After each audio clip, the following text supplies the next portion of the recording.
Assalamualaikum class. Today we will discuss about the short question of chapter number 14. 8 questions आप लोगों ने short कर लिए थे. फर्दर हम स्टार्ट करते हैं शॉर्ट क्वेश्चन चैप्टर नंबर 14 के. फर्स्ट शॉर्ट 9th नंबर जो है शॉर्ट क्वेश्चन का वो कुछ यूँ है. It is possible to orient a current carrying loop in a uniform magnetic field such that the loop will not tend to rotate. It means that हमने एक current carrying loop है उसको uniform magnetic field में रखना है और इस तरह से रखना है कि जो लूप है हमारे पास रोटेट ना करे. हमने पहले पढ़ा था कि जब भी हम किसी भी करंट कैरिंग लूप या करंट कैरिंग रोड को मैग्नेटिक फील्ड में रखते हैं उसको हम पावर सप्लाई करते हैं तब वो रोटेट होती है. लेकिन अब हमारे पास क्या है, कॉइल है. तो फर्दर हम देखते हैं कि हमने पढ़ा था जो टॉर्क होता है tau is equal to NIAB cos theta होता है. थीटा हमारे पास एंगल होता है. तो यहाँ पे हमने क्या किया है, ये यूनिफॉर्म थीटा है, कोस थीटा की जो टर्म है उसको हमने जीरो करना है. तो उसके लिए जो कोस थीटा होगा उसके लिए जो थीटा है वो हमारे पास 90 के इक्वल होना चाहिए. तब हमारे पास जो टॉर्क यानी कि cos 90 zero multiply NIAB is equal to zero. It means that जो टॉर्क होगा वो क्या हो जाएगा, हमारे पास जीरो होगा. वो तब होगा जब हम जो हमारे पास लूप है उसको हम यूनिफॉर्म मैग्नेटिक फील्ड के परपेंडिकुलर में रखेंगे. एंगल 90 हो जाएगा. टर्म जो है हमारे पास कोस थीटा वो जीरो हो जाएगी. तो जीरो को जब हम NIAB के साथ मल्टीप्लाई करेंगे तो टॉर्क हमारे पास जीरो हो जाएगा. ये हमारे पास वो वाली सिचुएशन होगी जब हमारे पास जो लूप है वो यूनिफॉर्म मैग्नेटिक फील्ड में रोटेट नहीं करेगा. नेक्स्ट क्वेश्चन नंबर 10 है, how can a current carrying loop be used to determine in the presence of magnetic field in a given region of space.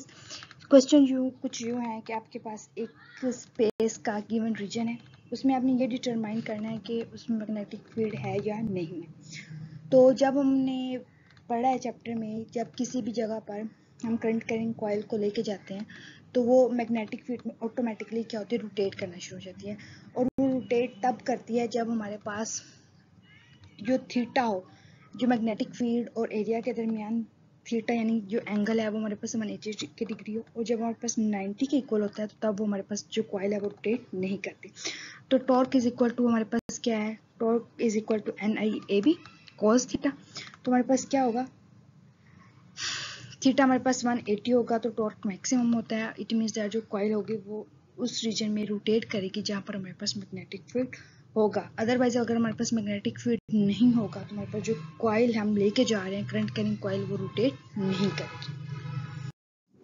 अच्छा जी, how can you use a uniform how can you use a magnetic field to separate isotopes of chemical elements. आप chemical elements के isotopes किस तरह separate कर सकते हैं जब हम मैग्नेटिक फील्ड को यूज करेंगे. ये क्वेश्चन है आपका.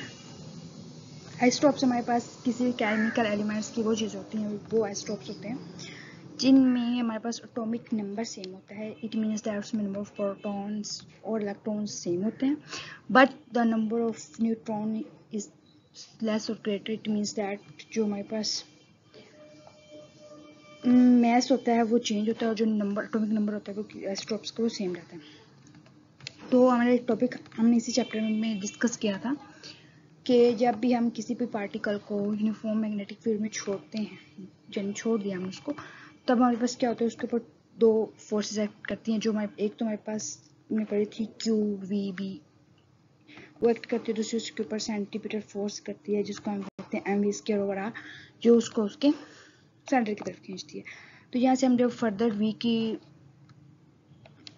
डिस्कशन करते हैं तो हम कहते हैं जो V है वो डायरेक्टली प्रोपोर्शन टू होता है डिफरेंट, यहाँ पे M आता है, sorry, R is directly proportion to the M. तो हमारे पास जिन पार्टिकल्स का मैस ज़्यादा होगा उनका रेडियस ज़्यादा होगा, जिनका मैस का पार्टिकल कम, जिन पार्टिकल्स का मैस कम होगा उनका रेडियस कम होगा. यहाँ पे आप सही कर लीजिएगा, ये R is directly proportion to V नहीं, ये R is directly proportion to mass है, यानी उसके मैस के इक्वल होता है.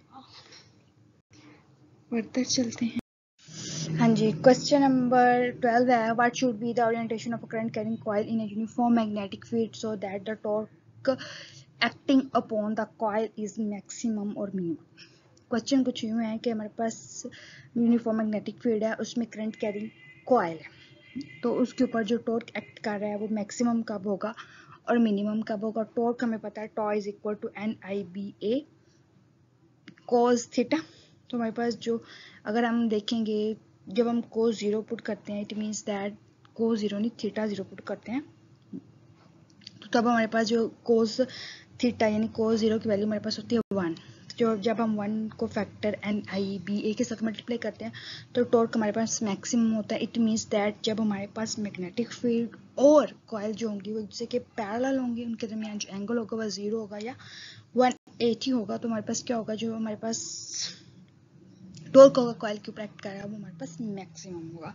सेकंड पार्ट है उसका मिनिमम का, तो तब हमारे पास जब हम जाहिर है कॉइल रोटेट कर रही है तो हमारे पास वो क्या करती है, तो एक उसका एक एंगल आता है 90 आता है परपेंडिकुलर में, तो तब हम जब कोस 90 पुट करते हैं तो उसका आंसर 0 आता है।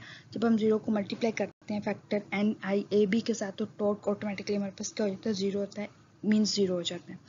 0 होता है इट मीन्स वो मिनिमम होता है।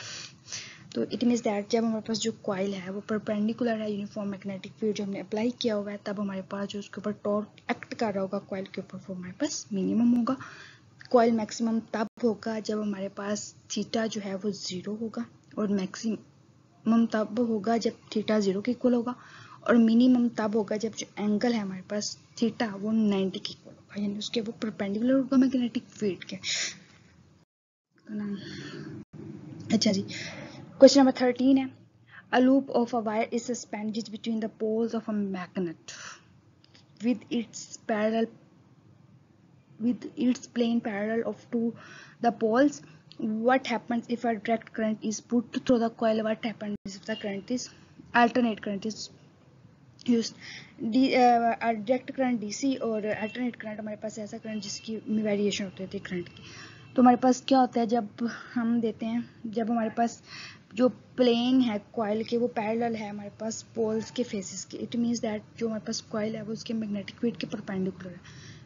मैग्नेटिक फील्ड्स के परपेंडिकुलर है कॉइल, मीन्स दैट जो एंगल हमारे पास है एरिया और मैग्नेटिक फील्ड के दरमियान वो हमारे पास 90 डिग्री का है। तो टॉर्क हमें पता है जो टॉर्क होगा वो होता है हमारे पास ऑटोमेटिकली, सी बात है बहुत दफ़ा पीछे भी हम कर चुके हैं तो बार बार आ रहा है टॉर्क का। Torque is equal to NIAB cos theta के इक्वल होता है। तो पहले हम कह चुके हैं कि थीटा जो है हमारे पास 90 डिग्री के इक्वल है, तो cos 90 हमारे पास 0, जब cos 0 तो फैक्टर जब हम NIAB के साथ मल्टीप्लाई करेंगे तो टॉर्क ऑटोमेटिकली सब 0 हो जाएगा। फिर क्या फ़र्क पड़ता है जब टॉर्क ही 0 है तो करंट चाहे हम अल्टरनेट अप्लाई करें तो चाहे हम डायरेक्ट करें तो कॉइल ही रोटेट नहीं करेगी, चाहे हम जो करंट है वो अप्लाई कर रहे हैं DC कर रहे हैं चाहे हम कर रहे हैं AC।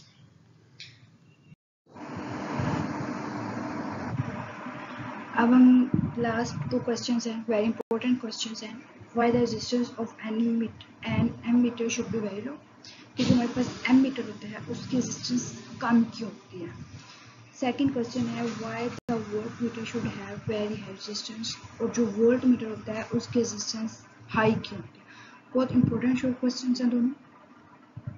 जो हमारे पास एमीटर होता है उसको हम करंट मेजर करने के लिए यूज करते हैं 2 पॉइंट्स के दरमियान, उनके दरमियान जो फ्लो ऑफ करंट है वो कितना है, और वोल्ट मीटर को हम यूज करते हैं वोल्टेजेस मेजर करने के लिए।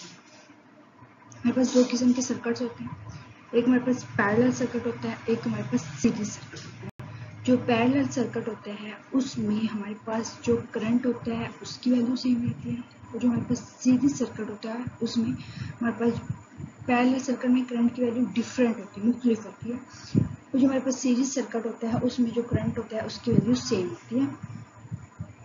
यहाँ पे देखें हमारे पास एमीटर जो है इधर सीरीज के साथ लगा हुआ है, ये जो एमीटर है वो सेल के साथ सीरीज में लगा हुआ है, और हमारे पास ये क्या होता है ये एक इस तरह का सर्किट बना है। अब देखें जो एमीटर है यहाँ पे सीरीज में लगा हुआ है, तुम्हारे पास जो एमीटर है उसकी रेजिस्टेंस क्या होगी, कम होगी। क्यों होगी? क्योंकि अगर हमने एमीटर को सीरीज में लगाया है तो उसमें से वही करंट गुजरेगा जो हमारे पास यहाँ पे R1 और R2 में से गुजर है। अगर हम इसकी रेजिस्टेंस ज़्यादा करें तो एमीटर में पता है R2 और R जो हमारे पास जो करंट होगा उसकी डायरेक्शन कुछ यूँ होगी, पॉजिटिव से नेगेटिव की तरफ। तो करंट पहले रेजिस्टेंस R1 से गुजरेगा, फिर R2 से गुजरेगा, फिर उसने एमीटर से गुजरेगा। अगर एमीटर की रेजिस्टेंस ज़्यादा हो तो हमारे पास जो करंट है, हमारे पास जो है वो negative plate of the battery, negative जो साइड होगी बैटरी की उस तक नहीं पहुंच सकेगा। इसलिए जो हम एमीटर है उसकी रेजिस्टेंस कम रखते हैं, क्योंकि हमने करंट मेजर करना होता है। और दूसरा हमारे पास अगर हम इसकी रेजिस्टेंस ज़्यादा रखते हैं एमीटर की तो हमारे पास जो करंट होगा वो एमीटर वाली पॉइंट पे आके जाके ब्लॉक हो जाएगा। तो हम किसी भी वक्त में जो एक्यूरेट और मैक्सिमम ब्लो वैल्यू जो भी होती है करंट की वो मेजर नहीं कर सकते।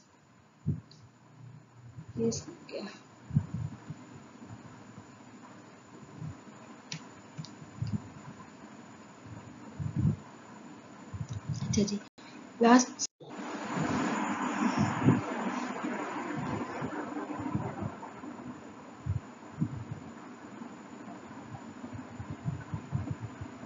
कि हमारे पास जो वोल्ट मीटर है उसकी रेजिस्टेंस हाई क्यों होती है। तो वोल्ट मीटर को हम क्या करते हैं, कंपोनेंट्स के पैरेलल में लगाते हैं। जिस कंपोनेंट के अलोंग हमने वोल्टेजेस मेजर करने हैं उस जो हमारे पास कंपोनेंट होगा उसके अलोंग, उसके मतलब कि उसके पैरेलल में हम क्या करते हैं, जो वोल्ट मीटर होता है उसको लगाते हैं।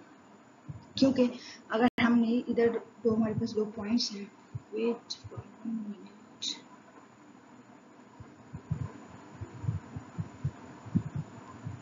हमारे पास ये रेजिस्टेंस है, इसके अक्रॉस हमने क्या करना है, वोल्टेज में करना है। इसके पैरेलल में हमने क्या लगाया, वोल्ट मीटर। जब हम इसके पैरेलल में वोल्ट मीटर लगाए तो हमने ये जो हमारे पास दो पॉइंट्स हैं, एक ये वाला पॉइंट जंक्शन पॉइंट और दूसरा हमारे पास ये वाला जंक्शन पॉइंट, इन दो पॉइंट्स के दरमियान हमने वोल्टेजेस को मेजर करना।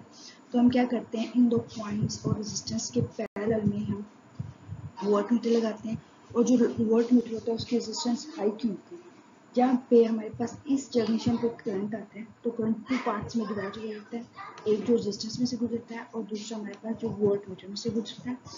तब हमारे पास अगर हमारे पास वोल्ट मीटर की रेजिस्टेंस कम होगी, जो कंपोनेंट हमने R2 लगाया हुआ है उससे वोल्ट मीटर की रेजिस्टेंस कम होगी या इक्वल होगी, तो जो करंट होगा वो वोल्ट मीटर में से गुजरेगा। तो करंट की डायरेक्शन कुछ इस तरह हो जाएगी वोल्ट मीटर में से, और कुछ जो करंट होगा वो हमारे पास क्या होगा, इधर रेजिस्टेंस में से गुजरेगा। तो इससे बचाने के लिए हम क्या करते हैं, इस चीज़ से बचाने के लिए हम क्या करते हैं, जो वोल्ट मीटर होता है उसकी जो रेजिस्टेंस होती है उसको हम क्या करते हैं, ज़्यादा रखते हैं। अगर हम वोल्ट मीटर की रेजिस्टेंस को ज़्यादा रखेंगे तो तब हमारे पास जो करंट होगा वो इधर वोल्ट मीटर में से निकल जाएगा, वो इधर वोल्ट मीटर में से क्या हो जाएगा,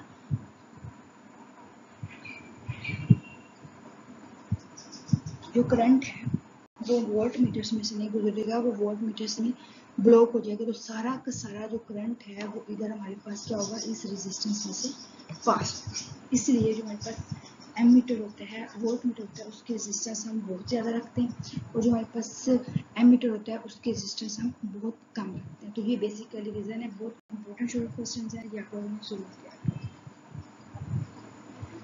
थैंक यू।